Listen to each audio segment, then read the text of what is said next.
7 latifah dikelilingi dengan kalimat la ilaha illallah agar apa? Sampai kepada sirrullah, kepada rahasianya Allah, nurullah, kepada nurnya Allah, sehingga rasa kita merasa dekat dengan Allah Subhanahu wa taala.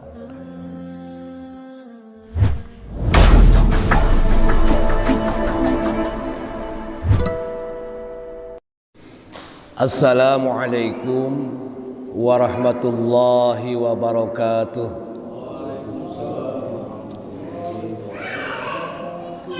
A'udzu billahi minasy syaithanir rajim.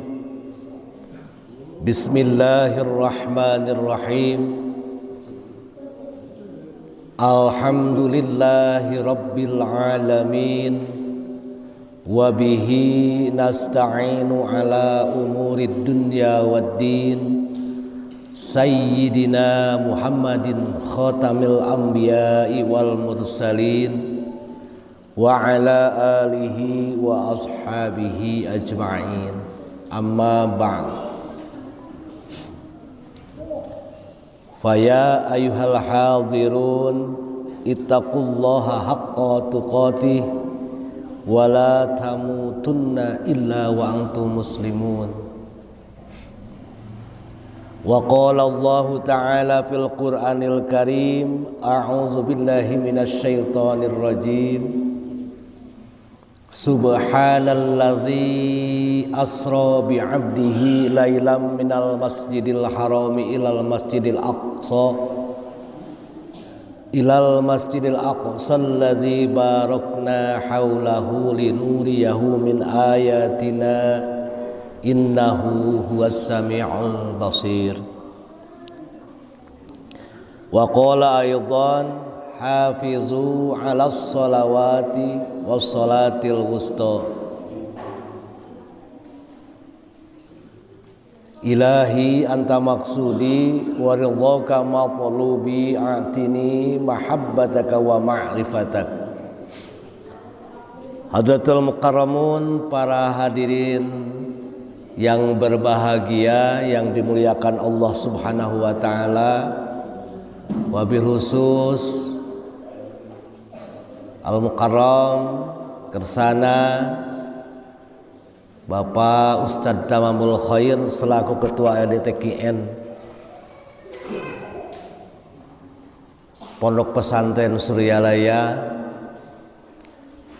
perwakilan Cianjur atau yang berada di Kabupaten Cianjur, Al-Mukarram Ketua GMPS beserta jajarannya, tidak lupa para ustadz, para ajengan, para kiai, umumnya ikhwan wal akhwat, muslimin wa muslimat rahimakumullah. Alhamdulillah wa syukuri ala ni'amillah, pada saat ini kita bisa berkumpul, bermusafah dan bermuwajahah dalam suasana yang penuh dengan barokah dalam rangka ta'zim wa takrim Sultan Aulia Syekh Abdul Qadir Zailani qaddasallahu sirrah. Mudah-mudahan dengan mengagungkan beliau, dengan dibacakannya manaqib dan kita mengikuti apa yang menjadi ajarannya, Allah senantiasa memberikan rahmat dan hidayah kepada kita semua, dan mudah-mudahan kita menjadi murid beliau serta diaku oleh beliau. Salawat serta salam semoga tercurahkan kepada baginda kita Nabi Muhammad sallallahu alaihi wasallam, kepada keluarganya, para sahabatnya serta pengikutnya minal masyriq wal maghrib. Hadirin kaum muslimin rahimakumullah, sebentar lagi, mungkin 2 atau 3 hari lagi kita akan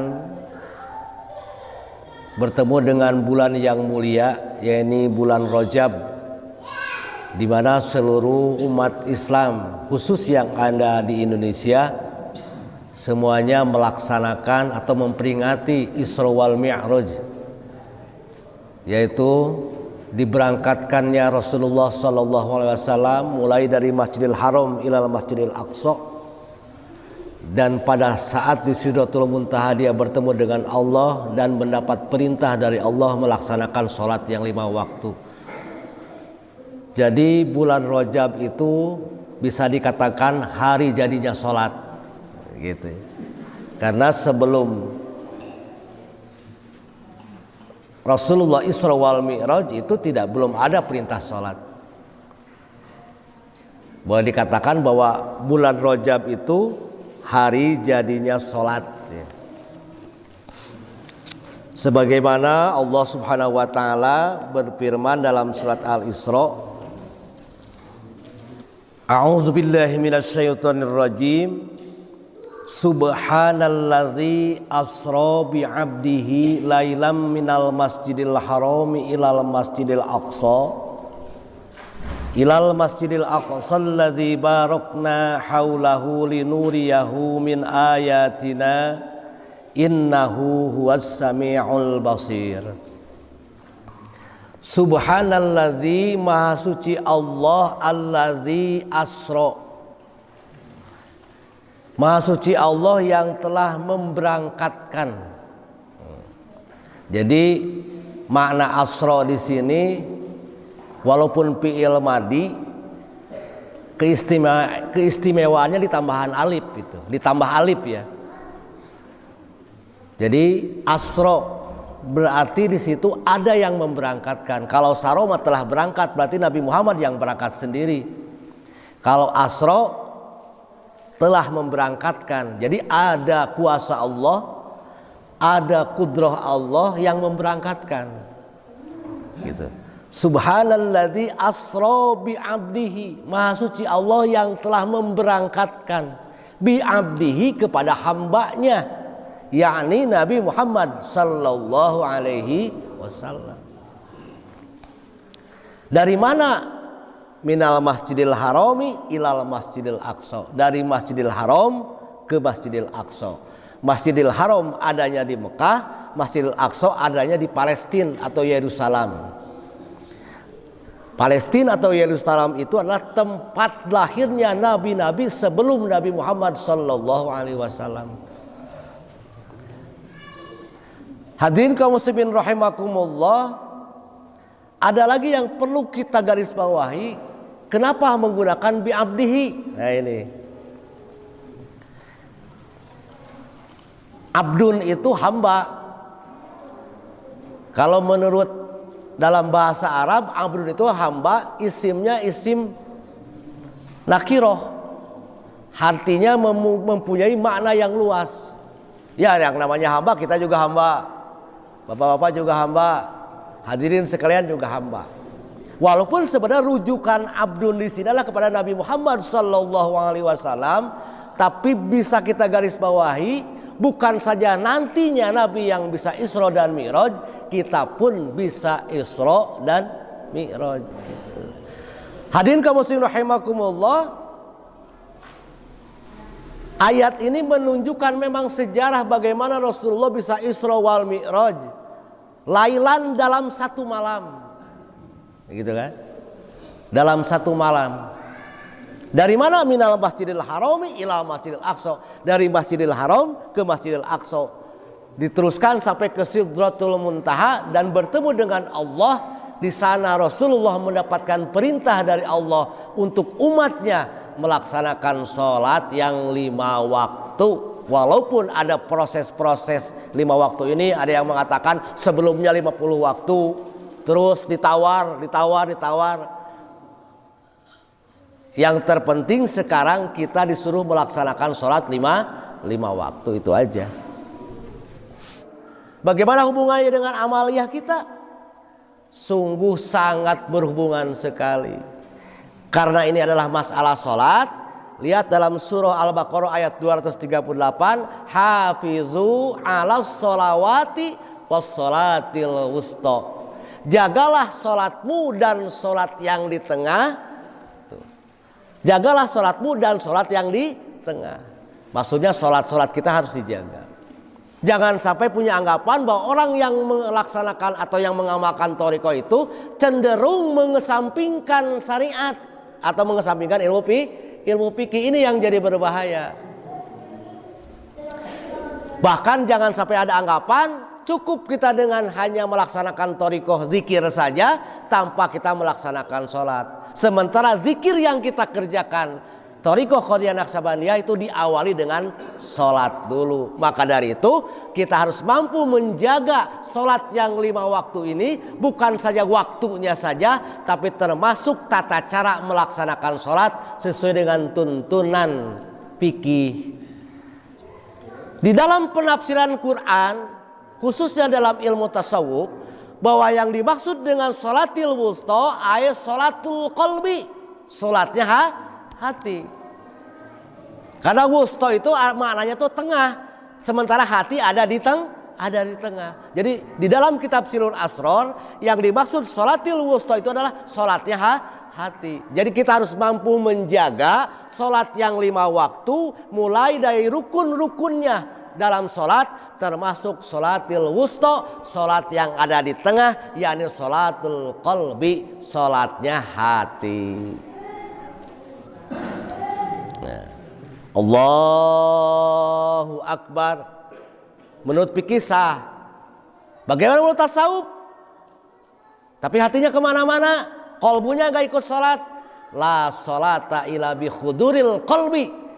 Tidaklah sempurna, anggap aja tidak sempurna, padahal tidak dianggap sholat, illa bi khuduril qalbi, kecuali dengan menghadirkan hati kepada Allah Subhanahu wa taala. Artinya hati pun harus ikut sholat. Hadirin kaum muslimin rahimakumullah, bagaimana agar kita mampu melaksanakan sholatil wusta, sholat yang di tengah itu? Maka perlulah buat kita mencari jalan, mencari upaya, mencari cara agar mampu melaksanakan sholatil wusta ini. Karena pada dasarnya bukan saja orang yang tidak sholat, orang yang sholat pun masih terkena ancaman Allah Subhanahu wa taala. A'udzubillahi minasyaitonirrajim. Fawailul lil musallin alladzina hum an sholatihim sahun. Maka celakalah, maka nerakawel bagi orang yang sholat, yang di dalam sholatnya lalai kepada Allah Subhanahu wa taala, goplah kepada Allah Subhanahu wa taala, lupa kepada Allah Subhanahu wa taala. Lalai di sini bisa diartikan secara ilmu fikih, lalai waktu, lalai tempat, lalai melaksanakan sholatnya. Yang lalai pun termasuk di dalam hatinya, badannya sholat, tapi hatinya tidak ikut sholat kepada Allah Subhanahu wa taala. Itu maka celakalah. Hadirin kaum muslimin rahimakumullah, maka perlu mencari upaya, mencari cara, berupaya, berikhtiar bagaimana agar hati kita mampu selamanya ingat kepada Allah Subhanahu wa taala, terlebih-lebih di dalam sholat.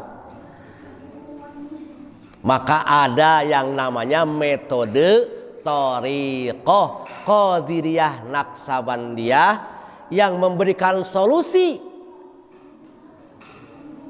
melalui bimbingan mursid, bimbingan para arifin, agar mampu hati kita ini sinergi antara dohir dengan batin melalui media talqin. Nah, itu melalui talqin. Saya sering katakan orang kita ini jangan terlalu alergi dengan talqin. Talqin apa? Talqin mah keur maut. Talqin mah bukan buat orang yang mati, bukan. Talqin itu dari seluruh perkara pun kita harus perlu talqin. Harus perlu tuntunan. Baca Quran harus perlu tuntunan. Baca hadis perlu tuntunan. Belajar sholat perlu tuntunan. Terlebih-lebih zikir pun perlu tuntunan. Dan yang menuntut harus orang ahli. Yang mengajarkan sholat harus ahli di dalam ilmu sholat. Yang mengajarkan fikih juga, yang mengajarkan Quran juga, termasuk yang mengajarkan zikir, itu pun harus ahlinya. Makanya pas'alu ahla zikri in kuntum la ta'lamun. Tanyakanlah kepada ahli zikir kalau kamu tidak tahu, ya, perlu bertanya. Makanya Pondok Pesantren Suryalaya adalah tempat bertanya. Tempat bertanya. Lihat, adapun kami tempat orang bertanya tentang Thariqah Qadiriyah Naqsabandiyah. Tempat bertanya.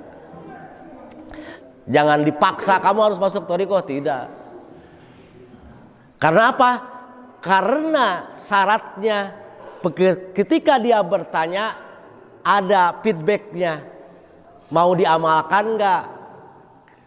Mau diamalkan enggak, itu kan. Tapi kalau dipaksa, jangan mau mengamalkan. Makanya tidak boleh usah dipaksa. Kalau dia bertanya, datang, terus meminta, baru ditanya sama wakil talqin atau mursid pada waktu itu, mau diamalkan nggak? Karena di sini ada perjanjian di sana. Yang dinamakan dengan bai'at adalah perjanjian. Maka bai'un itu kan perjanjian atau jual beli. Hadirin kaum muslimin rahimakumullah. Nah, perlu makanya melaksanakan zikir sebanyak-banyaknya. Bahkan zikir yang paling utama, zikir yang paling afdal. Afdalu ma qultu ana wa nabiyyuna min qabli la ilaha illallah. Yang paling utama yang aku bacakan, yang aku zikirkan olehku dan nabi-nabi sebelumku, yaitu la ilaha illallah. La ilaha illallah adalah justru zikir yang paling afdal, yang paling utama. Afdalu zikri fa'lam annahu la ilaha illallah. Yang paling afdal, yang paling utama, yang paling, bahkan yang paling tercepat untuk bisa mampu muraqabah kepada Allah Subhanahu wa taala, itu la ilaha illallah. Hadirin kaum muslimin rahimakumullah. La ilaha illallah pun adalah kalimat yang tercepat yang mampu kita cepat wusul kepada Allah Subhanahu wa taala. Coba lihat dalam kitab Tafsirul Khotir bagaimana perjalanan Rasulullah sallallahu alaihi wasallam sewaktu beliau mau ke Sidratul Muntaha, mau Mi'raj. Dia menunggangi buruk. Buruk itu adalah makhluk Allah yang kecepatannya sama dengan bahkan melebihi kecepatan kilat. Makanya dikatakan buruk. Buruk itu adalah barkun. Bagaimana Rasulullah SAW bisa bertemu dengan Allah tanpa ada kendaraan yang tercepat? Rasulullah mungkin lambat untuk bertemu dengan Allah. Karena dengan kuasanya Allah dan memang kehendak Allah, Rasulullah bertemu dengan Allah dengan menggunakan kendaraan yang namanya buruk, yang artinya adalah kilat, barkun. Kita pun bisa belajar bertemu dengan Allah dengan menggunakan kendaraan yang tercepat, yaitu kalimat la ilaha. Itulah itu adalah buruk kita. Kendaraan kita kalimat la ilaha illallah agar kita mampu muraqabah kepada Allah Subhanahu wa taala. Melewati langit ke-1, langit ke-2, langit ke-3, langit ke-4, langit ke-5, langit ke-6, ke-7 sampai ke Sidratul Muntaha melalui latifah. Ada 7 latifah. Latifah ini yang ini latifah akhfa, terus latifatun nafsi, latifatul kolab. 7 latifah dikelilingi dengan kalimat la ilaha illallah agar apa? Sampai kepada sirrullah, kepada rahasianya Allah, nurullah, kepada nurnya Allah, sehingga rasa kita merasa dekat dengan Allah Subhanahu wa taala. Itu melalui latifah itu kita. Jangan berharap kita mau naik ke langit ke-1 ke-2, tidak. Kalimat la ilaha illallah ini kita lewatkan dengan beberapa latifah. La-nya di mana, ilahnya di mana, ha-nya di mana, illallahnya di mana. Terus. Yang tadinya kita hanya mengingat hurufnya saja, yang tadinya kita hanya mengingat lafadznya saja, yang tadinya kita hanya mengingat ringkal hurufnya, sehingga kita mengingat Allah hanya dengan rasa melihat Allah, rasa dilihat Allah. Inilah kendaraan yang tercepat kita adalah ilaha illallah. Sepakat seluruh ulama bahwa kalimat Allah adalah merupakan kalimat yang paling utama di antara kalimat-kalimat zikir yang lainnya. Maka dijadikan salah satu metode di dalam thariqah yang ditanamkan la ilaha itu adalah di dalam latifah-latifah kita. Siapa yang berhak menanamkan itu? Ahlinya, termasuk di dalamnya adalah wakil Oke, saya nggak bisa, Pak Ustadz, Pak Mas Eman boleh nggak saya bisa belajar zikir la ilaha ditanamkan di sini? Nggak bisa. Walaupun saya tahu caranya, tapi tidak berwenang, bukan haknya, tidak ada legalitasnya. Maka dari itu, kedudukan wakil talqin dengan kita, insya Allah berbeda banget. Bukan dilihat daripada ilmunya, dilihat daripada legalitasnya. Dia diberikan wewenang, dia diberikan tugas untuk bisa mentalkin yang lain. Walaupun misalnya merasa diri kita yang paling berilmu, sementara wakil talqin biasa-biasa, Ya kalau dari segi ilmu syariat mah nggak masalah, tapi jangan dibandingkan dengan ilmu syariat. Karena adalah hanya pilihan Allah Subhanahu Wa Taala melalui tangan-tangan atau melalui hati-hati para arifin, termasuk di dalamnya mursyid. Gitu. Jadi jangan punya anggapan wakil talqin biasa-biasa aja, jangan. Atau hanya sebagai bemper lah kalau kata orang mah. Wakil talqin dijadikan bemper biar banyak jemaahnya kita yang pegang gitu kan ya gitu. Nggak bisa. Pada saat kita sudah memasrahkan kepada wakil talqin, kalau ada saudara-saudara yang lain ingin diijazah, pasrahkan sepenuhnya kepada wakil talqin. Boleh kita membimbing dalam batas-batas yang dohir saja. Untuk urusan ini kita tidak berhak membimbing selain wakil talqin. Maksudnya untuk urusan latifah ini kita bisa. Sementara kalau latifah itu memang ada dalam kitabnya. Tapi kalau zikir kolbi, zikir khofi itu tidak bisa tertanam tanpa ada wakil talqin, tanpa ada mursyid, gak bisa. Kalau latifah masih bisa, Pak Atang, ada dalam kitabnya ada latifah ini ada dalam kitabnya. Tapi kalau zikir khofi itu tidak bisa. Makanya kalau zikir khofi itu terasa tidak ada tapi ada. Coba upayakan misalnya kalau kita sedang bertawajuh ya, kalau masih terbayang lafadznya itu bukan dzikir khofi, bukan. Atau merasa terdengar suaranya itu bukan dzikir khofi. Dzikir khofi itulah sautin wala biharfin, la sautin wala biharfin, tiada suara, tiada huruf. Yang timbul orang yang mampu sehingga merasa dekat dengan Allah, merasa bermesraan dengan Allah Subhanahu Wa Taala, itu dzikir khofi.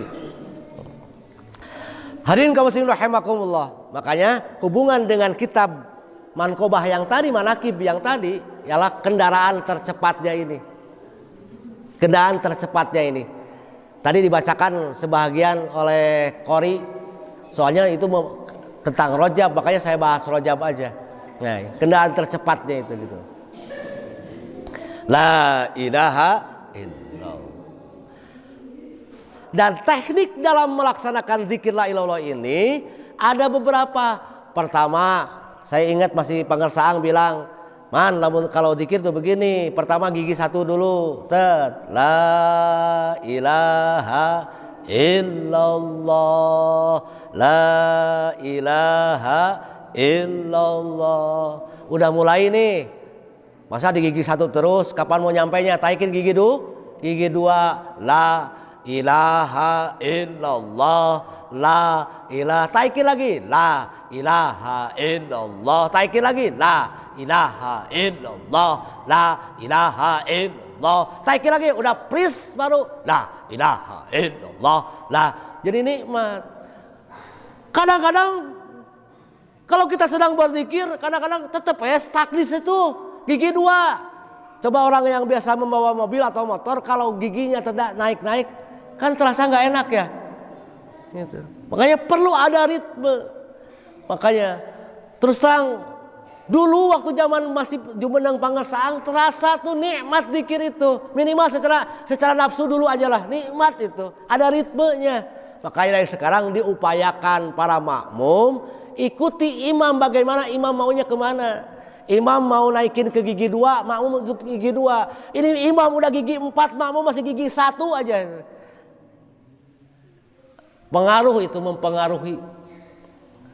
Kata Pangersa Abah, dzikir itu harus tartil. Tartil itu bukan bacaannya saja, iramanya pun harus tartil. Hadirin kaum muslimin rahimakumullah. Nah, hikmah dari Isra wal Mi'raj ini adalah yang paling pertama, bagaimana kita mampu meningkatkan sholat kita. Dari tahun ke tahun, dari hari ke hari sholat kita. Dulu sholat kita banyak banyak bolongnya. Dulu sholat kita banyak goplahnya, banyak lupanya. Minimal ditingkatkan lagi. Bukan hanya sholat dohirnya saja, batin pun kita harus melaksanakan sholat. Karena Allah senantiasa akan tidak melihat jasmaninya saja, tapi ruhnya pun Allah lihat. Allah tidak melihat jasadnya saja, qalbunya pun Allah lihat. Dan mohon maaf, sholat badan itu Sholat yang 5 waktu itu yang diawali dengan takbiratul ihram, diakhiri dengan salam, mengantarkan kepada pintu Baitullah, misalnya kepada pintu yang sampai adalah ikhlasnya, qalbunya yang sampai kepada Allah Subhanahu wa taala. Ikhlasnya yang sampai kepada Allah Subhanahu wa taala. Bagaimana kita akan muncul ikhlas kalau di dalam hati kita banyak kotoran-kotoran, banyak serpihan-serpihan yang mempertebal hati kita sehingga kita lalai kepada Allah Subhanahu wa taala. Susah. Bagaimana akan tumbuh ikhlas kalau hati kita banyak kotorannya? Maka dari itu bersihkanlah kotoran-kotoran ini dengan mengingat Allah Subhanahu wa taala, dengan dzikir kepada Allah Subhanahu wa taala melalui metode yang kita amalkan, thariqah qadiriyah naqsabandiyah. Ada dzikir jaharnya dan ada pula dzikir khofinya. Dzikir jahar yaitu mengucapkan kalimat la ilallah, mengikuti melalui latifah-latifah, sementara dzikir khofi itulah bergetar hanya kepada Allah Subhanahu wa taala. Tempatnya di mana? Tersembunyi. Siapa yang tahu tempatnya? Hanya Allah yang tahu tempatnya. Tidak ada yang tahu. Gitu. Bahkan yang paling utama di antara zikir-zikir yang lainnya. Apakah zikir jahar dengan zikir khofi lebih utama mana? Lebih utama zikir khofi. Abdul zikri, zikrul khofi. Yang paling utama zikir adalah zikir khofi. Hadirin kaum muslimin rahimakumullah, rupanya tidak akan panjang lebar. Mudah-mudahan ada manfaatnya khususnya buat saya pribadi dan umumnya buat hadirin sekalian. Akhirul kalam, assalamualaikum warahmatullahi wabarakatuh.